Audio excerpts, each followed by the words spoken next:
Tantor Audio presents Vinny Gorgeous, The Ugly Rise and Fall of a New York Mobster, by Anthony M. DeStefano, narrated by R.C. Bray. Only your friend could hurt you. Testimony of Salvatore Vitali on the inherent treachery of mob life. 1. In New York City, if you have secret business to take care of late at night on a lonely street, then certain spots in Greenpoint are among the best places. Not the southern part of the Brooklyn neighborhood close to the Williamsburg Bridge, where the chic artistic crowd hangs out in Asian fusion restaurants. No, instead, there are streets in the northern section of the neighborhood surrounded by industrial parking lots and old brick buildings dating from the 19th century. Greenpoint was once home to the old New York industries of printing, pottery, petroleum, glassmaking, and ironworking. Collectively, they were known as the Black Arts because of the grit and noxious byproducts. Most of that manufacturing base left the area after World War II, but this zone bordering the polluted Newtown Creek still remains largely industrial. The city planned to revive the area in the latter years of Mayor Michael Bloomberg's administration, but in 2004, street lamps too widely spaced apart to give much illumination lit the mostly deserted streets after dark. Metallic towers of a sewage treatment plant towered over the neighborhood. Oblong and tall, the structures resembled giant eggshells or the domes of some misplaced Russian Orthodox church. On the evening of November 30th, 2004, Randolph Pizzolo arrived in the neighborhood driving a black BMW and made the turn onto Monitor Street, a byway named for the fabled Civil War ironclad ship built in one of the area's old shipyards. A dark-haired man with a husky build, bulked by years of construction work and overeating, Pizzolo had arranged to meet a friend to discuss something important.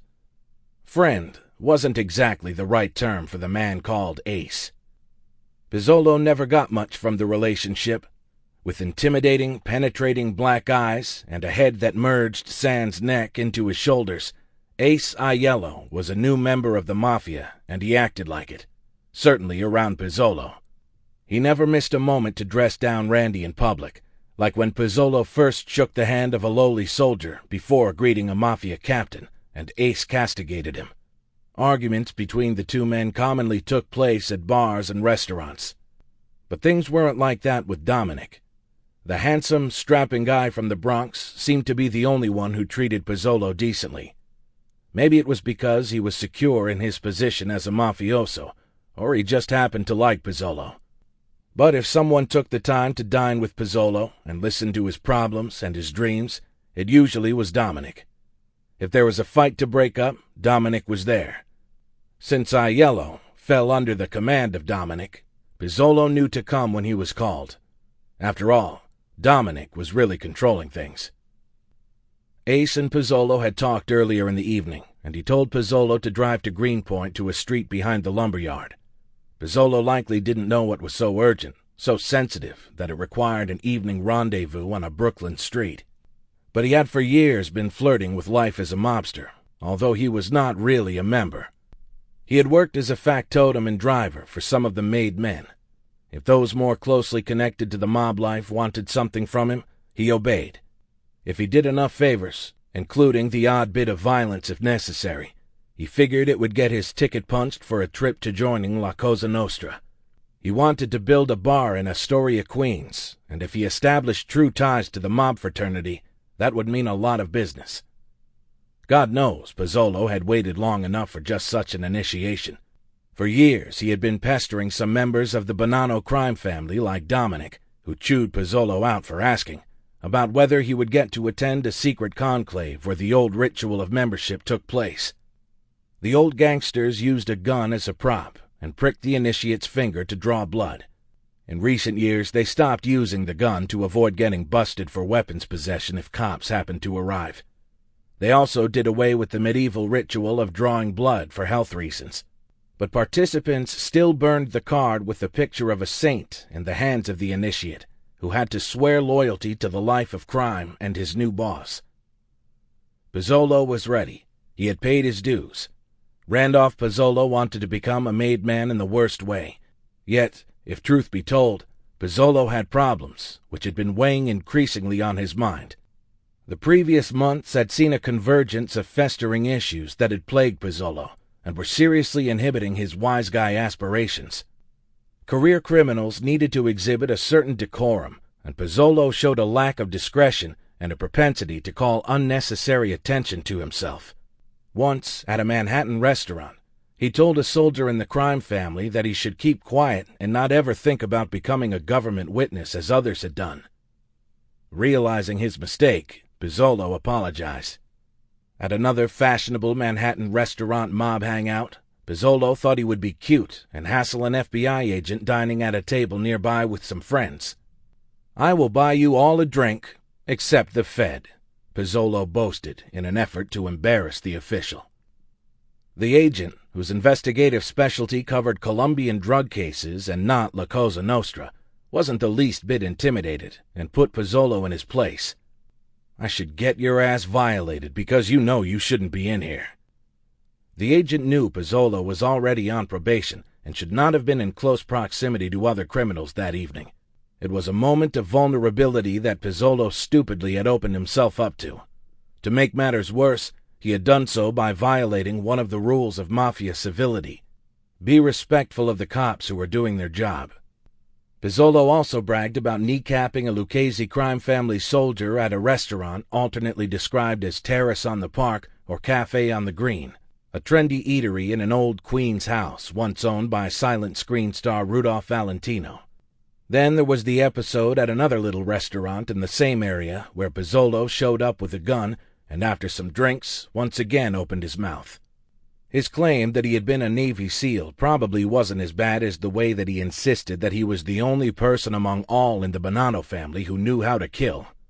That didn't sit well with the other members of the Borgata, as crime families are known.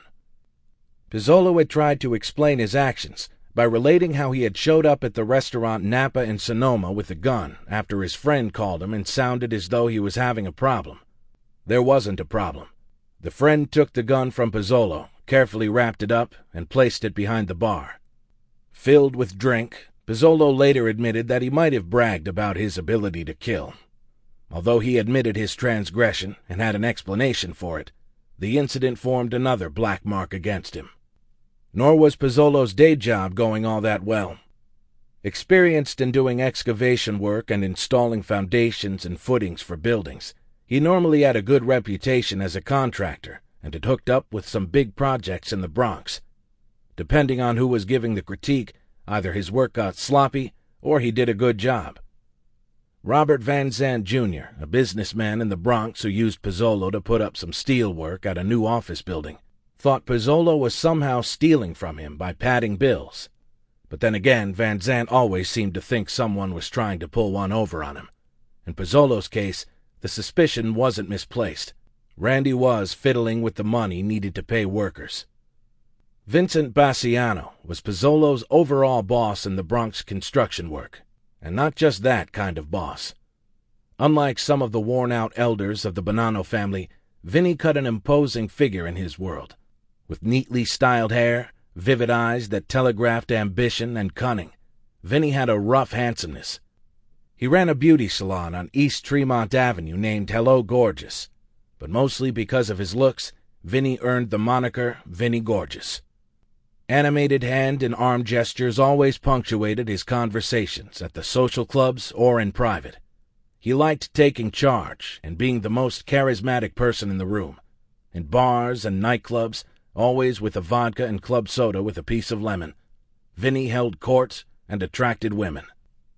To be sure, Vinny actually liked some of the work that Pizzolo had been doing. Randy saved projects money and moved enormous amounts of dirt from excavation sites, Bassiano told acquaintances. There may have been problems with Van Zandt, but the developer complained about everybody. Yet somewhere along the way, things were going wrong. A wall supposedly had to come down because of sloppy construction. With all his gaffes and misadventures, Dominic told Pizzolo that it might be a good idea to move to Florida, where he might be able to resurrect his flagging business. Moving away from trouble is called being chased, but Pizzolo wanted none of that. He wasn't going to leave town and let everybody know it. The next car onto Monitor Street was Ace's, who had by pre-arrangement followed Pizzolo to the rendezvous. It had rained some, but Pizzolo was hatless as he left the BMW, its engine running. This was his third meeting of the night. Earlier, Pizzolo met with another businessman to see about getting some financing, and then went to a coffee shop to talk about a $1 million life insurance policy, just in case. This last meeting on Monitor Street he didn't expect to last long. He had plans to have drinks later with Dominic, who had been good enough in recent weeks to act as a buffer between him and his recent problems. Ace exited the second car, dressed in a hooded sweatshirt, keeping his hands out of the rain in the front pockets. Another man remained in the driver's seat of Ace's vehicle listening to music. It seems probable that 43-year-old Randolph Pizzolo knew as he opened his car door that he was living on ever-diminishing borrowed time. There was too much negativity in his life.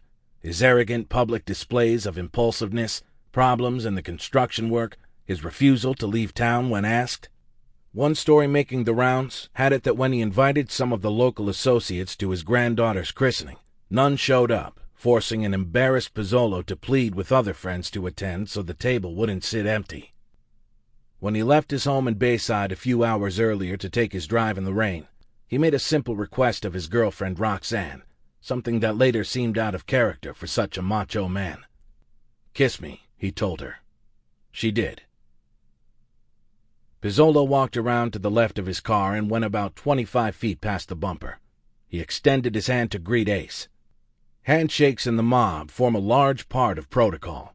Since he was a lowly associate, Pizzolo was doing the right thing by making the first move. Ace didn't reciprocate the gesture this time, though. Under the glare of a solitary street lamp, he pushed Pizzolo back and then fired a 9mm Luger concealed in the hoodie pocket. The shot hit Pizzolo in the chest, and he crumpled to the wet pavement. He wasn't dead yet, but he soon would be. Anthony Ace Aiello pulled the gun from his front pocket and walked closer. Some 20 miles away from Monitor Street, two men drove from the Meadowlands Arena, where the New Jersey Nets were playing the fourth quarter of a basketball game with the Charlotte Bobcats. The Nets were approaching a 99-86 victory, but the two men opted not to stay for the win, beginning the drive back to the city. It was enough that if anyone should inquire about where they had been, they had indeed on this particular night been far away from Brooklyn. They could prove it with ticket stubs. A friend even called them to say she saw them both seated courtside on television. In the car, a pager lit up with the number 711.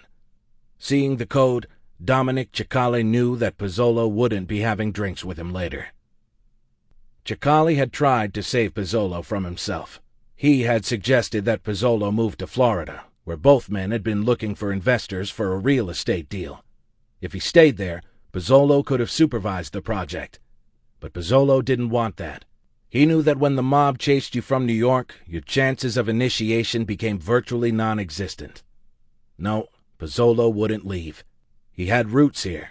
His married daughter Constance still lived on Staten Island. There was also his relationship with Roxanne. So Cicale could only keep Pizzolo away from places like the Bronx, where he moved too prominently on the radar, in a bad way, with some powerful people. But with that kind of notoriety, it was hard to protect him. When orders came, even a mafia captain like Cicale knew that there was no choice in the matter. Driving through the rain back through the Bronx, Cicale had to take care of the one tangible piece of physical evidence tying him to Pizzolo's demise. He had already spent years in prison for a homicide, and he didn't want to repeat the experience. His friend Al was chatting on his cell phone in the passenger seat. On the Cross-Bronx Expressway, as if trying to discard evil from his life, Cicale opened the car window on the driver's side and let the pager slip from his hand onto the busy roadway. The next morning, December 1st, shortly after 6 a.m., a worker at the Feldman lumber yard noticed the BMW with its engine running and lying face down in a puddle, the body of a slightly obese man clad in a black bomber-style jacket, blue jogging pants, and white tennis shoes. The puddle under the head, tinged with blood, had the color of a deeply steeped tea. Police arrived quickly, and crime scene investigators took a quick inventory, noting the 2 Luger shell casings on the street. Turning over Pizzolo's body, the cops discovered 3 deformed copper-jacketed bullets, 2 from the body and another on the ground beneath the corpse. There was plenty of cash on Pizzolo, amounting to $1,040.70, which the cops took from one of the front pants pockets. He was wearing an expensive ring, and a hand stiffened by rigor mortis, fingers bent as if palsied, held a cigarette lighter. Detectives quickly ruled out a robbery. Pizzolo's elderly mother had made some cryptic remarks about her son wanting to live the fast life and make fast money. Other family members were less helpful. Faced with a dearth of information and no eyewitnesses, the NYPD had little to use as evidence other than what lay in the street. The medical examiner had an easier job of it. The autopsy quickly determined that Randolph Pizzolo had died of gunshot wounds to the back of his head, lungs, heart, aorta, and other organs. 7 bullet holes riddled the body. From the examination on the morgue table, the doctor noted that most of the entrance wounds to the body were in the back, which meant that the shooter likely finished off Pizzolo while he was face down in the puddle. To ID the body of the man labeled unknown at the coroner's office, Pizzolo's father drove in from Queens a day after the corpse had been found. To spare the elderly man the emotional trauma of having to look directly at his son's bullet-ridden corpse, the medical examiner showed him a photo. It was he. Meanwhile, detectives at the crime lab examined the bullets found at the scene and came to the conclusion that they all came from the same gun. The bullets and the casings found on the street went into an envelope and storage for future use if a break in the case came. The Mafia had learned over the years that funerals and weddings, once the best places for members to meet and transact business, had inherent problems for a secret society. As portrayed in The Godfather, law enforcement officials began using them to gather photographs of made members.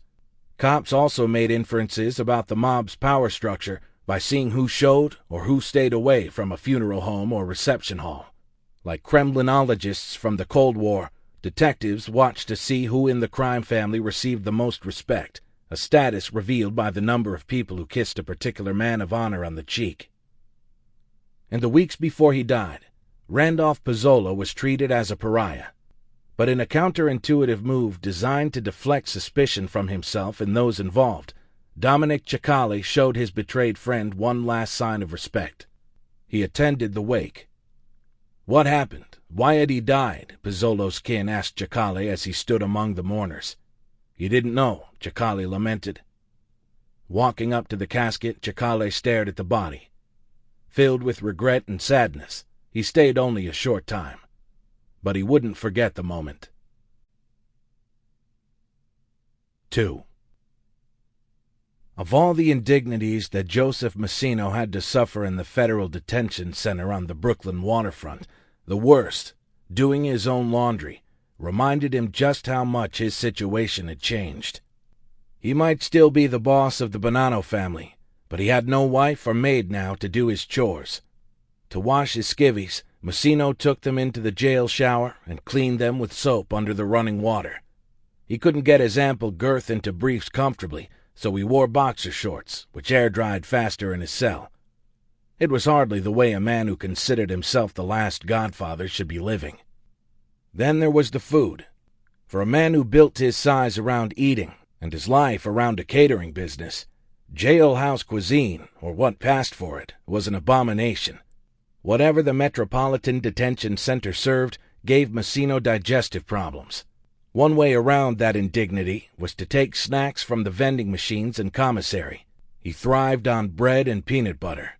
When his lawyers came, Massino had them bring 2 of everything that he wanted: candy bars, potato chips, and ham sandwiches with cheese that he melted in the microwave. The effect over a 2-year period was predictable. Rather than lose weight behind bars, Massino, who as a free man never met a meal he didn't like, added to his nearly 300 pounds.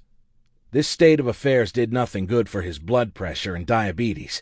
It also played havoc with his gastrointestinal tract, forcing him to rely on Maalox for relief of periodic stomach aches and other predictable ailments. The one good thing about Massino's racketeering trial 6 months earlier was that he could always rely on good eats. Most days when court was in session, his wife, Josephine, and his 2 daughters, Adeline and Joanne, brought him lunch. These weren't just any lunches, though, but special dishes from Brothers Italian Food World, one of the best in Massino's neighborhood of Howard Beach, Queens. They also brought him meals from the Park Diner across from the courthouse. It turns out they were fattening him for the kill. The 2-month trial resulted in the jury finding him complicit in 7 murders, not counting the ones for which the government didn't have enough evidence to include in the indictment.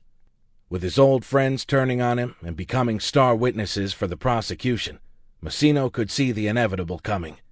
The future wasn't good for the man known as Big Joey on the streets of Queens. A life sentence seemed almost assured, and then Massino faced the ominous prospect of a second trial, which called for the federal death penalty.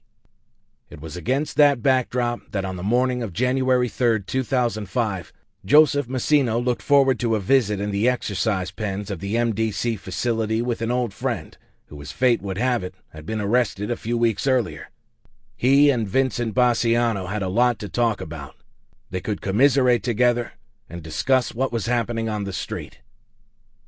Massino hadn't felt particularly close to Vinny for a long time.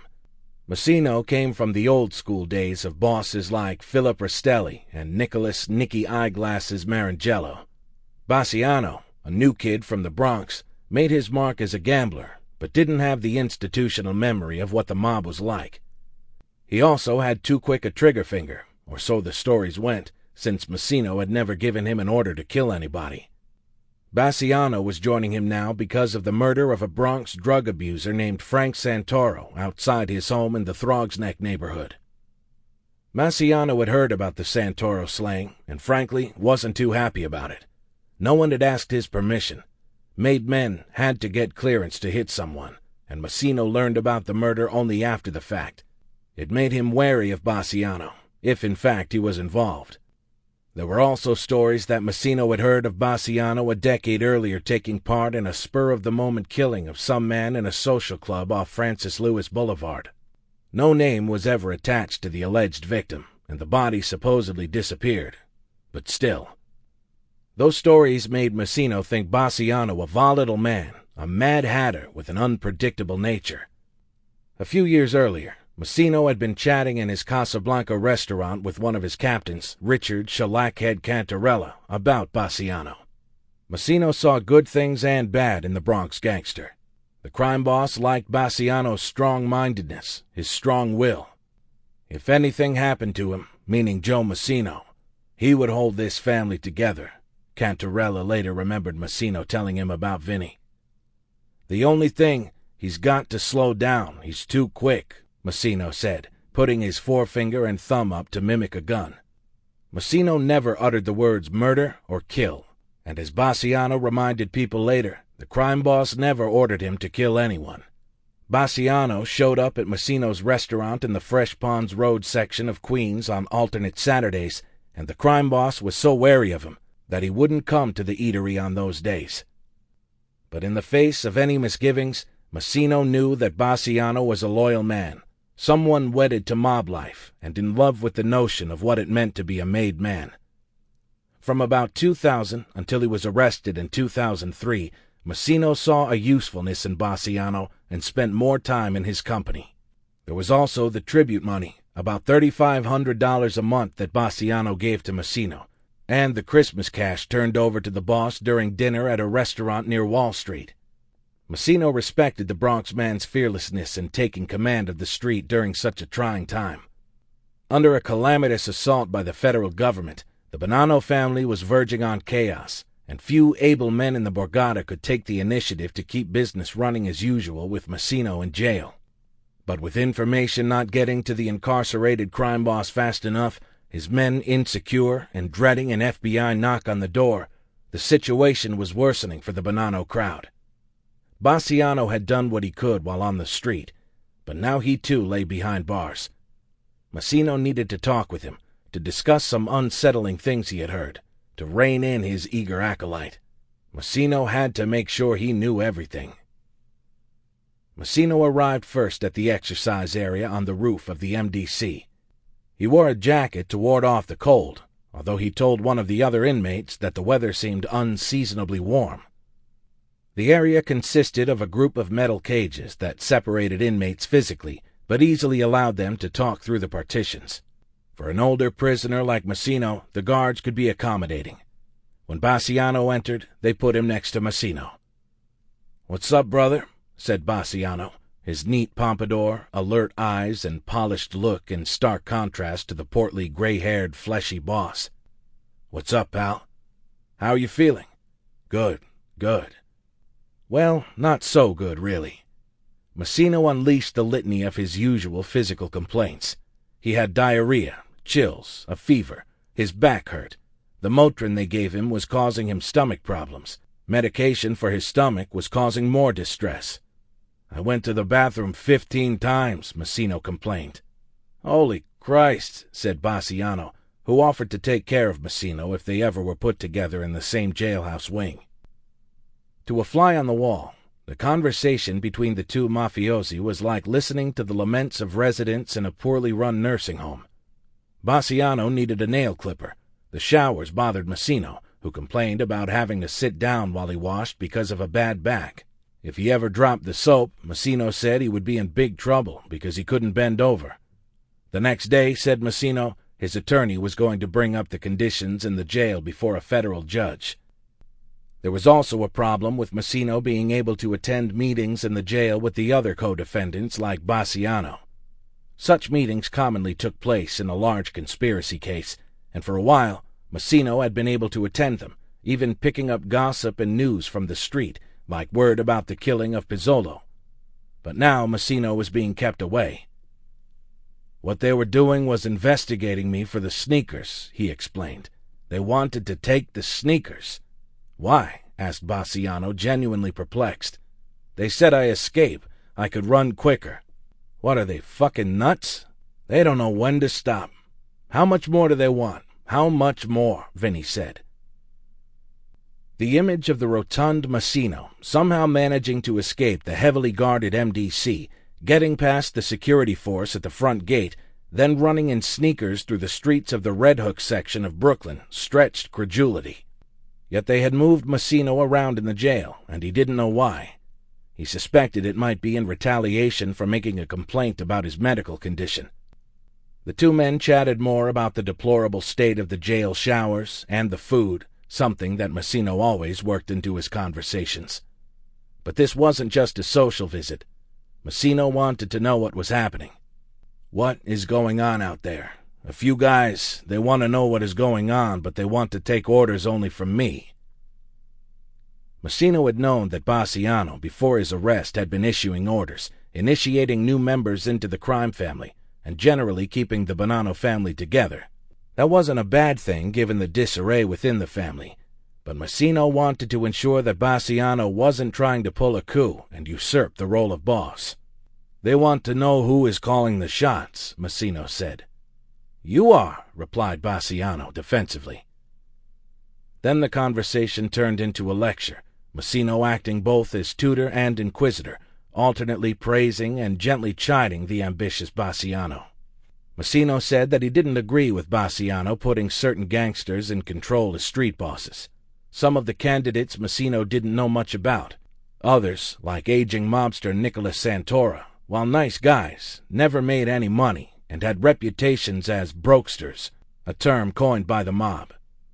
"You can't put brokesters. That don't work. You can't make a captain a brokester. That don't work," said Massino. "Learn from my mistakes." Massino had known of Bassiano's initiating new members into the crime family with good reason. He had told him to do it earlier by passing a message through a lawyer who visited the jail on occasion. "For that, you always had the okay for," Massino reassured Bassiano. As far as promoting people to captain, the candidates Bassiano picked might not have been Massino's choice, but he said he wasn't going to undo what his loyal friend had done. Feeling chastised, Bassiano emphasized that what he had been doing was for the good of the crime family in such a trying time. "I did it, Joe, just to get structure. Without the fucking structure, Bo, you are dead." There are reasons, Massino agreed. The exercise pen meeting wasn't the first time both men had the chance to talk. Sample complete. Ready to continue?